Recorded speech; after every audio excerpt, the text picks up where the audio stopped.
নমস্কার। গল্প উইথ ইন্দু চ্যানেলে সকল শ্রোতা বন্ধুকে স্বাগত। আজকে আমি পড়ে শোনাব শীর্ষেন্দু মুখোপাধ্যায়ের গল্প লালটেম। গল্প পাঠে আমি ইন্দু। গল্পটা ভালো লাগলে একটা লাইক দিয়ে চ্যানেলটাকে সাবস্ক্রাইব করে পাশে থাকার অনুরোধ রাখলাম। তাহলে শুরু করি আজকের গল্প লালটেম। লালটেম কারও পরোয়া করে না, সে আছে বেশ। সকালবেলা সে 3টে মোষ নিয়ে চড়াতে বেরোয়। এ জায়গাটা ভারী সুন্দর। একদিকে বেঁটে বেঁটে চা বাগানের দিগন্ত পর্যন্ত বিস্তার, অন্যধারে বড় একটা মাঠ। মাঠের শেষে তীরে একটা ঠান্ডা জলের পাহাড়ি নদী, তাতে সব সময়ে নুড়ি পাথর গড়িয়ে চলে। নদীর ওপারে জঙ্গল, আর তারপরেই থমথম করে আকাশতক উঠে গেছে পাহাড়। সামনের পাহাড়গুলো কালচে সবুজ, দূরের পাহাড়গুলোর শুধু চূড়ার দিকটা দেখা যায়। সেগুলো সকালে সোনা রঙের দেখায়, দুপুরে ঝকঝকে সাদা, আর সন্ধ্যের মুখে মুখে ব্রোঞ্জের মতো কালোই সোনার রং ধরে থাকে। আর চারপাশে সারাদিন মেঘ বৃষ্টি, রোদ আর হাওয়ার খেলা। গাছে গাছে পাখি ডাকে, কাঠবিড়ালি গাছ বায়। নদীর ওপাশে সরল চোখের হরিণ অবাক হয়ে চারদিক দেখতে দেখতে আর থমকে থমকে থেমে জল খেতে আসে। লালটেম বেশ আছে। মোষ নিয়ে সে মাঠে গিয়ে ছেড়ে দেয়। এক জায়গায় বসে কোঁচড় থেকে মুড়ি খায়, নদীর জল খায়, তারপর খেলা করে। তার সঙ্গী সাথে কিছু কম নেই। তারাও সব মোষ, গরু বা ছাগল চড়াতে আসে। যে যার জীবজন্তু মাঠে ছেড়ে দিয়ে চোর চোর খেলে, ডান্ডাগুলি খেলে, নদীতে নেমে সাঁতরায়, আরও কত কি করে। দুপুরের দিকে খুব খিদে পেলে বাড়ি ফিরে লালটেম খায়। কিন্তু সব দিন খাবার থাকে না। যেদিন থাকে না সেদিন লালটেম টের পায়, তাই সেদিন সে বাড়ি ফেরে না। দুপুরে সে গাছের পাকা ডুমুর কি আমলকি পেড়ে খায়, বেলের সময়ে বেল পাড়ে, কখনো বা টক আম বা বাতাবি লেবু পেয়ে যায় বছরের বিভিন্ন সময়ে, তাই খায়। খেয়ে সবচেয়ে বুড়ো আর শক্ত চেহারার মোষ মহারাজার পিঠে উঠে চিৎপাত হয়ে ঘুমোয়। ছোট্ট স্টেশনটার গা ঘেঁষে লালটেমদের ঝোপড়া। তার বাবা পেতলের থালায় সাজিয়ে পেয়ারা বিক্রি করে ট্রেনের সময়। বাজারে বড় বড় কারবারিদের কাছে ভৈঁসা ঘি বেচে, দুধ দেয় বাড়ি বাড়ি। 3টে মোষের মধ্যে 2টো মেয়ে মোষ, মহারাজা পুরুষ। 2টো মেয়ে মোষই বছরের কোনো না কোনো সময় দুধ দেয়।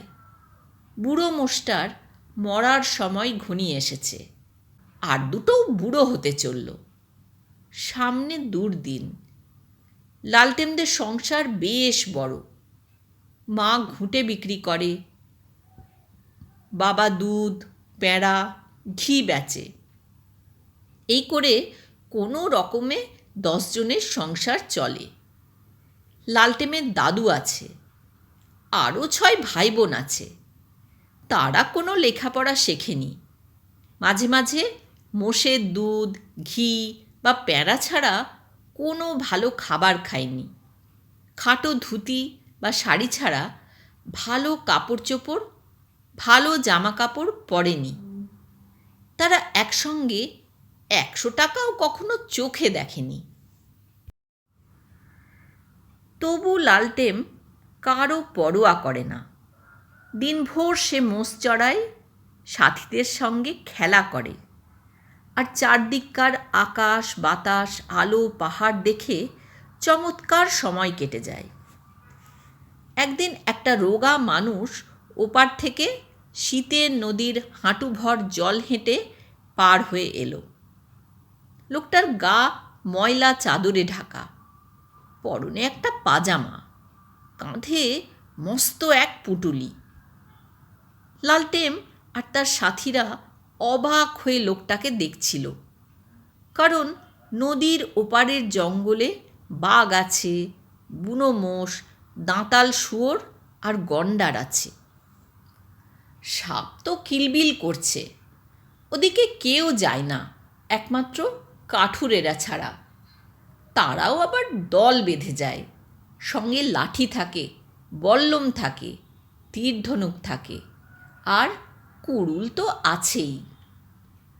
লোকটা জল থেকে উঠেই পোঁটলাটা মাটিতে রেখে একগাল হেসে বলল, একটা জিনিস দেখবে?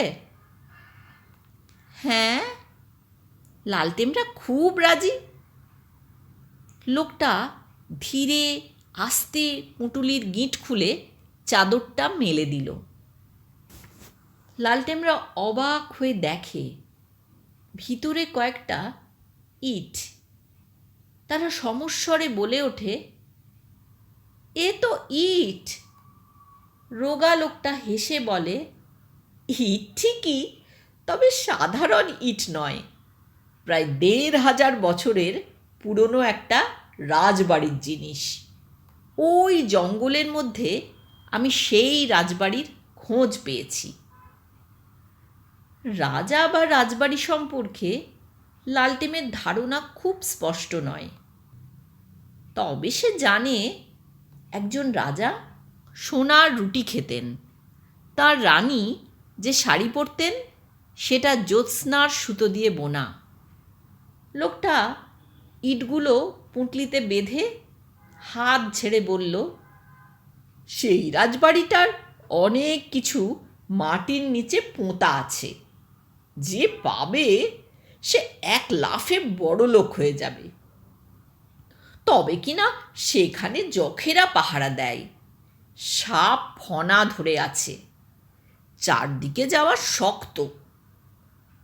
লালটেম বলে, তুমি তাহলে বড়লোক হলে না কেন?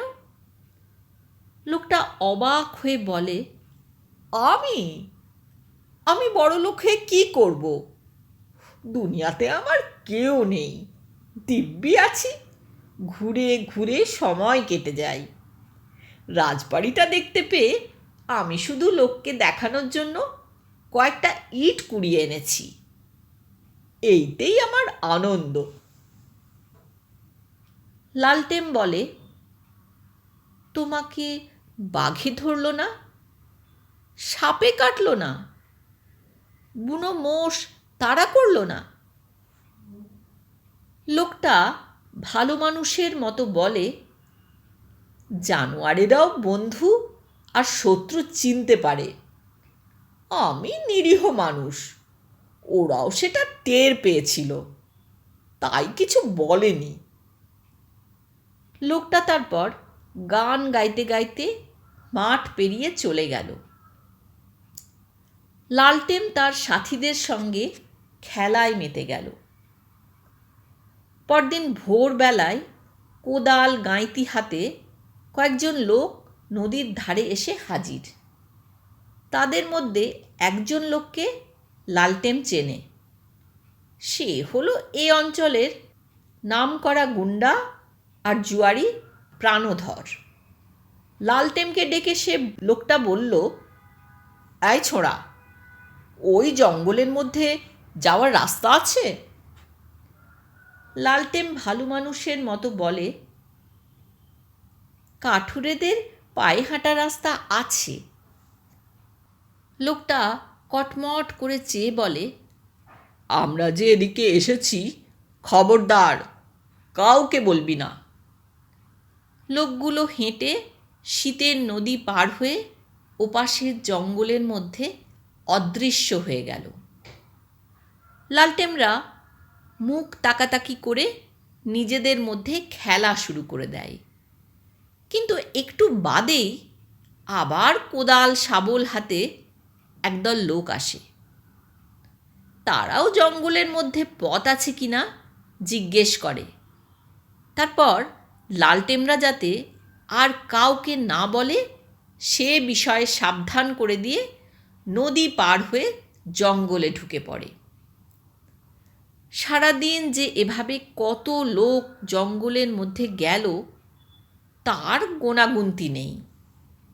তাদের মধ্যে কানা খোঁড়া, বুড়ো কচি, বড়লোক গরিব সব রকম আছে। চোরের মতো হাবভাব সবার। কি যেন গোপন করছে। এদের দলে লালটেম নিজের বাবাকেও দেখে ভারী অবাক হয়। বাবা লালটেমকে দেখে কিছু অপ্রস্তুত হয়ে বলল, আমার ফিরতে 2 দিন দেরি হবে, সাবধানে থেকো, মোষগুলোকে যত্নে রেখো, বাড়ি বাড়ি দুধ দিও, প্যাড়া বেচো, ঘি বিক্রি করো। বাবা গেল। কিছুক্ষণ পরে একদল ঘুঁটেওলির সঙ্গে মাকেও জঙ্গলে যেতে দেখল লালটেম। মা কাছে এসে তাকে টেনে নিয়ে বলল, আমার ফিরতে একটু দেরি হবে বাবা, 1 দিন বা 2 দিন, তুমি সব সামলে রেখো। সেই রোগা লোকটা গ্রামে গঞ্জে হাটে বাজারে রাজবাড়ির কথা রটিয়ে দিয়ে গেছে। এখন তাই লোভী মানুষেরা চলেছে সেই রাজবাড়ির খোঁজে। লালটেম তাই অবাক হলেও ব্যাপারটা বুঝতে পারল। 2 দিন গেল, 3 দিন গেল। লালটেম আর তার সাথীরা রোজ মোষ চড়াতে আসে। এসে নদীর ধারে দাঁড়িয়ে ওপারের জঙ্গলের দিকে চেয়ে দাঁড়িয়ে থাকে। সকলেরই বাপ মা আপনজনেরা জঙ্গলে গেছে, কেউই এখনো ফেরেনি। দাঁড়িয়ে তারা একটু অপেক্ষা করে, তারপর আবার খেলায় মাতে। নদীতে স্নান করে, গাছে উঠে খাওয়ার যোগ্য ফল পাকুড় খোঁজে, মোষের পিঠে শুয়ে থাকে। 4 দিনের দিন সন্ধেবেলা একটা লোক জঙ্গল থেকে টলতে টলতে বেরিয়ে ঝপাং করে নদীতে পড়ল। পড়ে আর ওঠে না। লালটেমরা দৌড়ে গিয়ে জল থেকে টেনে তুলে তাকে এপারে নিয়ে আসে। লোকটা প্রাণধরের এক সাংঘাত। তার চোখ রক্তবর্ণ, পেটে পিঠে এক হয়ে গেছে খিদেই, ভালো করে কথা বলতে পারছে না। লালটেম গিয়ে শালপাতায় নদীর জল তুলে এনে তাকে খাওয়ায়, তারপর মকাই ভাজা দেয়। লোকটা একটু দম পেয়ে বলল, সব মিথ্যে কথা, রাজবাড়ি কোথাও নেই। আমরা মাইলের পর মাইল হেঁটে খুঁজেছি, খাবার নেই, জল নেই, সারা পথে নানা রকম বিপদ। আমার সঙ্গীরা কোথায় হারিয়ে গেছে। এই রকমভাবে 2-4 দিন পরে 1-2টি হাক্লান্ত লোক ফিরে এসে তাদের বিপদের কথা জানায়। তারা মিথ্যে মিথ্যে হয়রান হয়েছে। বহু লোক বাঘের পেটে গেছে, কিছু মরেছে বুনো হাতি, বুনো মোষ, দাঁতাল শুয়োরের পাল্লায় পড়ে। বহু লোককে সাপে কেটেছে। জঙ্গলে খাবার নেই, জল নেই, পথ নেই। সেখানে গোলক ধাঁধার মতো ঘুরে মরতে হয়। গা ভর্তি জ্বর নিয়ে একদিন লালটেমের বাবা ফেরে। শরীর শুকিয়ে সিকিভাগ হয়ে গেছে। তার উপর বিড়বিড় করছে, রাজবাড়ি, সোনাদানা, বাপ রে বাপ। এর 2-1 দিন বাদে ফিরল মা। লালটেম দেখল তার মা একদিনেই খুনখুনে বুড়ি হয়ে গেছে। মাজা বেঁকে যাওয়ায় লাঠিতে ভর দিয়ে কুঁজো হয়ে হাঁটে। মাথার চুল পেকে সনের গুছি, গলার স্বরে একটা কাঁপ ধরেছে। শেষ পর্যন্ত দেখা যায় একে একে সবাই ফিরে এসেছে। মরেনি কেউ, তবে সকলেরই ভীষণ বিপদ হয়েছিল। নানা রকম বিপদ আর কষ্ট সহ্য করে মরতে মরতে ফিরেছে। তবে মানুষগুলো আর আগের মতো নেই। যুবকরা বুড়ো হয়ে ফিরেছে, বুড়োরা অথর্ব হয়ে গেছে। আমুদে লোকেরা দুঃখী, দুঃখীরা পাথর হয়ে এসেছে। কোনো মানুষই আর আগের মতো নেই। লালটেম আজকাল মোষ চড়াতে চড়াতে খুব রাজবাড়ির কথা ভাবে। তার খুব জানতে ইচ্ছে করে রাজবাড়ির জন্য লোকগুলো হন্যে হয়ে ছুটে গিয়েছিল কেন। দুপুর গড়িয়ে গেছে। মোষ মহারাজার পিঠে গামছা পেতে চিত হয়ে শুয়ে ঘুমিয়েছিল লালটেম। বুড়ো মোষটা ঘাস খেতে খেতে নদীর ধারে এলো। তারপর লালটেমকে পিঠে নিয়ে নদীতে নামলো জল খেতে। জল খেয়ে খুব ধীরে ধীরে নদী পেরিয়ে জঙ্গলের দিকে চলতে লাগলো। লালটেম ঘুম থেকে উঠে এসে কোথায়? মহারাজা তাকে পিঠে নিয়ে গভীর জঙ্গলের ভিতরে দাঁড়িয়ে আছে। দুপুর শেষ হয়ে রোদে বিকেলের নরম আভা লেগেছে। চারদিকে গভীর স্বরে পাখিরা ডাকছে, পাতা খসে পড়ছে গাছ থেকে, সরসর করে হাওয়া দিচ্ছে। আর চিকড়ি মিকড়ি আলো ছায়ায় সামনেই এক বিশাল বাড়ির ধ্বংসস্তূপ। ভেঙে পড়া খিলান, গম্বুজ, পাথরের পড়ি, ফোয়ারা, শ্বেত পাথরের সিঁড়ি। বাড়ির চূড়ায় এখনও একটা সোনার কলস চিকচিক করছে। লালটেম অবাক হয়ে চেয়ে আছে তো আছেই। মহারাজা ফোঁস করে একটা শ্বাস ছাড়তে সেই শব্দে লালটেম সচকিত হয়ে মাটিতে নামল লাফ দিয়ে।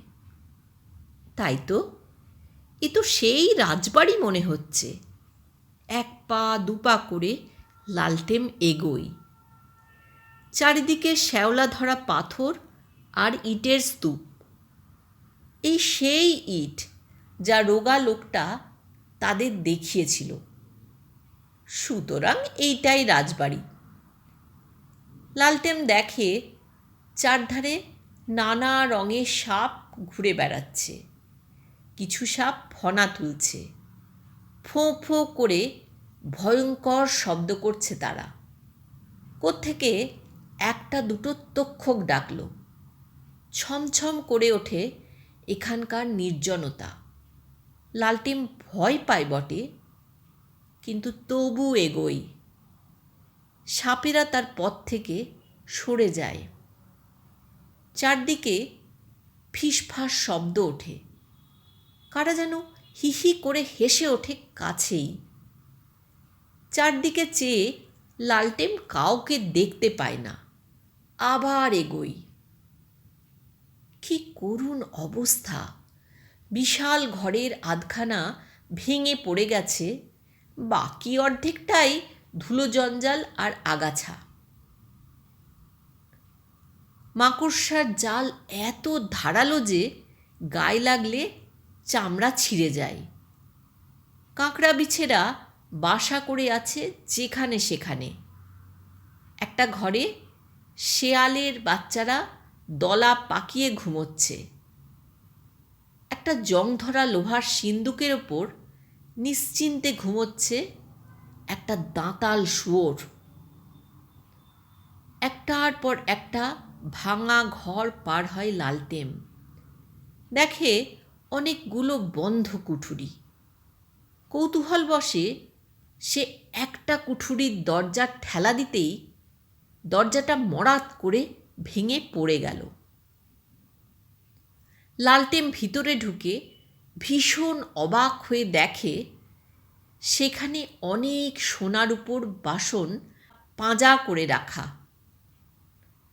পাশের কুঠুরিতে ঢুকে লালটেম হাজার হাজার মোহর দেখতে পেল। তার পাশেরটায় গয়না, হিরে, মুক্ত, কত কি রয়েছে রাজবাড়িতে। দেখে লালটেম অবাক তো অবাক। সব কিছু সে ছুঁয়ে ছুঁয়ে নেড়ে চেড়ে দেখে, তারপর আবার যেখানকার জিনিস সেখানেই রেখে দেয়। 7টা কুঠুরির সব শেষটায় ঢুকে লালটেম দেখে ধুলোর ওপর উপুর হয়ে পড়ে আছে একটা মানুষের কঙ্কাল। ভীষণ ভয় পেয়ে লালটেম দরজার দিকে পিছু হটে সরে এলো। হঠাৎ কঙ্কালটা নড়ে উঠল। একটা দীর্ঘশ্বাসের শব্দ করে কঙ্কালটা বলল, লালটেম, যেও না। লালটেম ভয় পেয়েও দাঁড়ালো। এক বোঝা হাড় নিয়ে খটমট শব্দ করে আস্তে আস্তে কঙ্কালটা উঠে বসে। লালটেম দেখে কঙ্কালটার পাঁজরের মধ্যে একটা কালো সাপ মাথার খুলির ভিতর থেকে চোখ আর নাকের ফুটো দিয়ে কাঁকড়া বিছে বেরিয়ে আসছে, আর সারা গায়ে লাল পিঁপড়ে ঠিক ঠিক করছে। কঙ্কালটা হাত তুলে বলে, আমার দশা দেখেছ? দেখছি। ভয় পেও না। এখানে যা কিছু দেখছ সব সোনাদানা, মোহর, গয়না, এ সবই তোমার, নিয়ে যাও। লালটেম মাথা নেড়ে বলে, নিয়ে কি হবে? অভাব থাকবে না, খুব বড় লোক হয়ে যাবে, নাও। বাইরে থেকে গম্ভীর গলায় মহারাজা ডাকল, হাঙ্গা। লালটেম চমকে উঠে বলল, আমার মোষটার জল তেষ্টা পেয়েছে, আমি যাই। যেও না লালটেম, কিছু নিয়ে যাও। মহারাজা আবার ডাকে, আ আ। লালটেম ছটফট করে বলে, বেলা হয়ে যাচ্ছে, আমি যাই। তোমার মোষগুলো বুড়ো হয়েছে লালটেম, একদিন মরবে, তখন বড় দুর্দিন হবে তোমাদের। এই বেলা বড় লোক হয়ে যাও। মহারাজা বাইরে ভীষণ দাপিয়ে চেঁচায়, গাঁ গাঁ। লালটেম একটু হেসে বলে, আমার দিন খারাপ যায় না, বেশ আছি। কঙ্কালটা রেগে গিয়ে বলে, গাঁগঞ্জের হাজারো মানুষ যে রাজবাড়ি খুঁজে খুঁজে হয়রান, সেই রাজবাড়ি পেয়েও তুমি বড়লোক হবে না? লালটেম একটু ভেবে বলে, না, আমি তো বেশ আছি, চারদিকে কত আনন্দ, কত ফুর্তি। সাপটা ফোঁস করে কঙ্কালটার পাজরায় একটা ছোবল দিল। উফ করে কঙ্কালটা পাঁজর চেপে ধরে বলল, গত 100 বছর ধরে রোজ ছোবলাচ্ছে রে বাপ। ইস, ওই দেখ, মাথায় ফের কাঁকড়া বিছেটা হুল দিল, কি যন্ত্রণা। আচ্ছা লালটেম, বলো তো, বোকা লোকগুলো রাজবাড়িটা খুঁজে পায় না কেন? তোমাদের এত কাছে, জঙ্গলের প্রায় ধার ঘেঁষেই তো রয়েছে, তবু খুঁজে পায় না কেন? আর যে দু একজন খুঁজে পায়, সেগুলো একদম তোমার মতোই আহম্মক। লালটেম লক্ষ্মী ছেলে, যদি একটা মোহরও দয়া করে নাও, তবে আমি মুক্তি পেয়ে যাই, নেবে? বাইরে মহারাজা ভীষণ রেগে চেঁচায়, গাঁ। লালটেম মুখ ঘুরিয়ে নেয়, বলে, নিলেই তো তোমার মতো দশা হবে। এই বলে লালটেম বেরিয়ে আসে গটগট করে। মহারাজা তাকে দেখে খুশি হয়ে কান লটপট করে, গা শোঁকে, পা দাপিয়ে আনন্দ জানায়। পরদিন থেকে আবার লালটেম মোষ চড়াতে যায়, সাথীদের সঙ্গে খেলে। পাহাড়, জঙ্গল, নদী, মাঠ, চা বাগান দেখে তার ভারী আনন্দ হয়। রোদ আর আলো, মেঘ আর বৃষ্টি, বাতাস আর দিগন্ত তাকে কত আদর জানায় নানাভাবে। কোনো দিন তার খাবার থাকে, কোনো দিন থাকে না। যেদিন খাবার জোটে না, সেদিন সে মহারাজের পিঠে শুয়ে আকাশ দেখে। তার মনে হয় সে বেশ আছে, খুব ভালো আছে, তার কোনো দুঃখ নেই। এতক্ষণ শুনছিলেন আজকের গল্প লালটেম।